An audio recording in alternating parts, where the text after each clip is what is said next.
Hey, my name is Kaylee Schuler. I'm 20 years old. I am aromantic and asexual. I use she, her pronouns.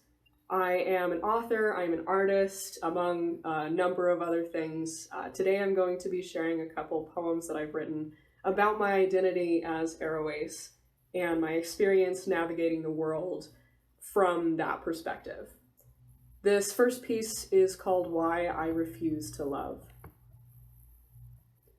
Being alone has never been less acceptable.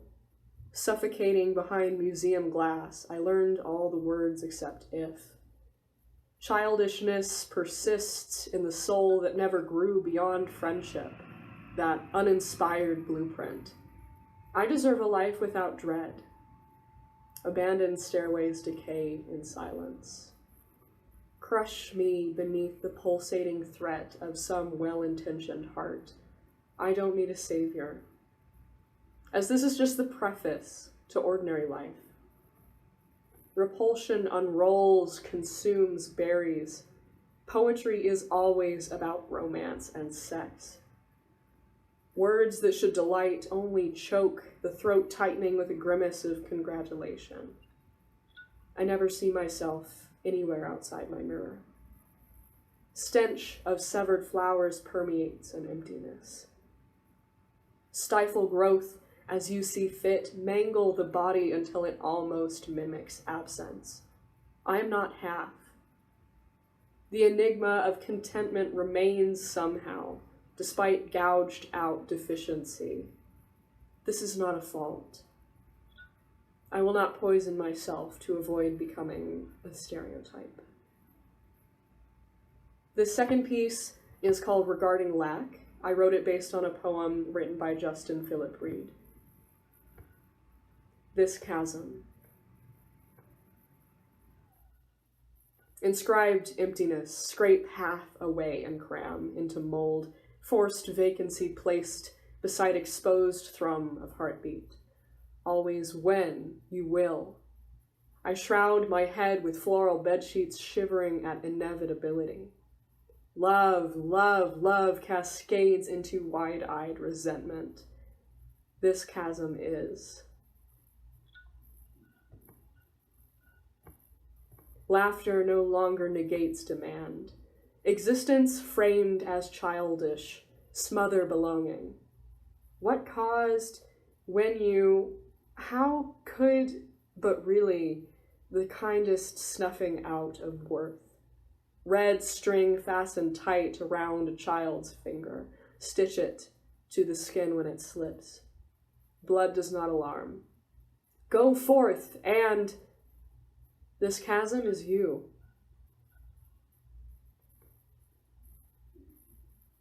Strip my ribcage for that which I lack. Explanation. Potential for conformity. Easy exit label.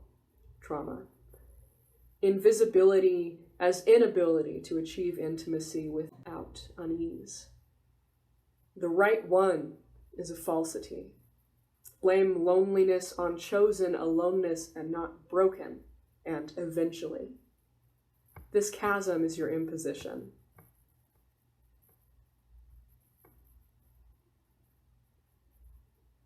Bury precursor. For once, see a destination. And this final piece is about navigating the world as a woman. It's called Matriarch. I wrote it based on a poem by Sandra Lim. I tell myself that I am too afraid. I wonder, skeptical, am I? To be fearless is unwise in this world. But I am. I fear A, my own heart, B, men, C, untimely death, D, everything else. It has not controlled me in previous disasters. Fear is but the legend and compass for this appalling map. If I am to become fearless, I must argue the disgraceful. Thus I argue. When I was a child, I was filled with more fear than I am now. Phobias whose names were then beyond reach, and beyond reach still for most. How was I to know? though, about love and its existence beyond lust. How was I to know that sex, somehow, is also a form of love? Formerly known as Frightened Girl, I now present Angry Woman. Angry Woman knows that behind her in time they are teaching Frightened Girl all the wrong things. I do not deny the existence of Frightened Girl within me, and I vow not to leave her, because as soon as Angry Woman shook free, she saw the same heavy chains clamped around the child's wrists. If you say the same words to me now, I may still bristle and seethe. Writhing in the turbulence of youth somewhere between Frightened Girl and Angry Woman, I concluded from the unsubtle world that to be woman was to vie for the attention of men. This begat the era of not quite girl, drab coats, gray walls, disdain for skirts and girls who wore them. Angry Woman of peonies and knee-high boots, Angry Woman of lace bralettes, knows that behind her in time, not quite girl would curl her lip. This does not bother me, as it would not be so had they taught Frightened Girl the right things. Had Frightened Girl been convinced of completeness and not lack, perhaps she would have been some other kind of girl. I am not afraid, I correct myself. Rather, I brim with rage. Let my anger ignite transformation. Let it set ablaze the structures that permit the creation of frightened girls and necessitate the creation of angry women. Thank you for listening. If you want to see more of my work, you can find me online at kayleeschuler.com. Thank you again for being here. It's been great to be a part of this project.